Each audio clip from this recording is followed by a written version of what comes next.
কাজী নজরুল ইসলাম বিংশ শতাব্দীর অন্যতম প্রধান বাঙালি কবি, উপন্যাসিক, নাট্যকার ও সঙ্গীতজ্ঞ।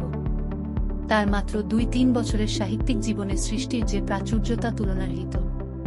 সাহিত্যের নানা শাখায় বিচরণ করলেও তার প্রধান পরিচয় তিনি কবি। তিনি বাংলাদেশের জাতীয় কবি। তার জীবন শুরু হয়েছিল সাধারণ পরিবেশে। স্কুলের গণ্ডি পার হওয়ার আগেই ১৯১৭ খ্রিস্টাব্দে তিনি ব্রিটিশ ভারতীয় সেনাবাহিনীতে যোগ দিয়েছিলেন।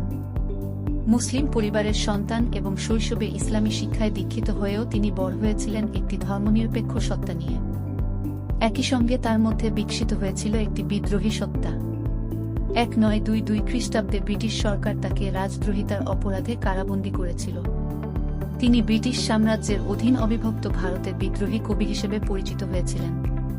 যে নজরুল সুগঠিত দেহ, অপরিমেয় স্বাস্থ্য ও প্রাণখোলা হাসির জন্য বিখ্যাত ছিলেন, ১৯৪২ খ্রিস্টাব্দে তিনি মারাত্মকভাবে স্নায়বিক অসুস্থতায় আক্রান্ত হয়ে পড়লে আকস্মিকভাবে তার সকল সক্রিয়তার অবসান হয়।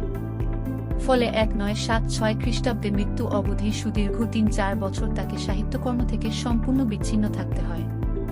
বাংলাদেশ সরকারের প্রযোজনায় ১৯৭২ খ্রিস্টাব্দে তাকে সপরিবারে কলকাতা থেকে ঢাকা স্থানান্তর করা হয়।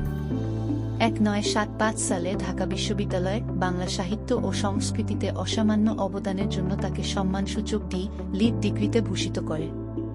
১৯৭৬ সালে তাকে বাংলাদেশের জাতীয়তা প্রদান করা হয়। এখানেই তিনি মৃত্যুবরণ করেন। বিংশ শতাব্দীর বাঙালির মনে কাজী নজরুল ইসলামের মর্যাদা ও গুরুত্ব অপরিসীম। তার কবিতার মূল বিষয়বস্তু ছিল মানুষের উপর মানুষের অত্যাচার এবং সামাজিক অনাচার ও শোষণের বিরুদ্ধে সোচ্চার প্রতিবাদ। তার কবিতা ও গানের জনপ্রিয়তা বাংলাভাষী পাঠকের মধ্যে তুঙ্গস্পর্শী।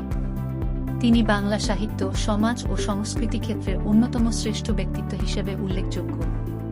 তার মানবিকতা, ঔপনিবেশিক শোষণ ও বঞ্চনার বিরুদ্ধে বিদ্রোহ, ধর্মীয় গোঁড়ামির বিরুদ্ধতা বোধ এবং নারী পুরুষের সমতার বন্দনা গত প্রায় ১০০ বছর যাবৎ বাঙালির মানসপট গঠনে ভূমিকা রেখে চলেছে।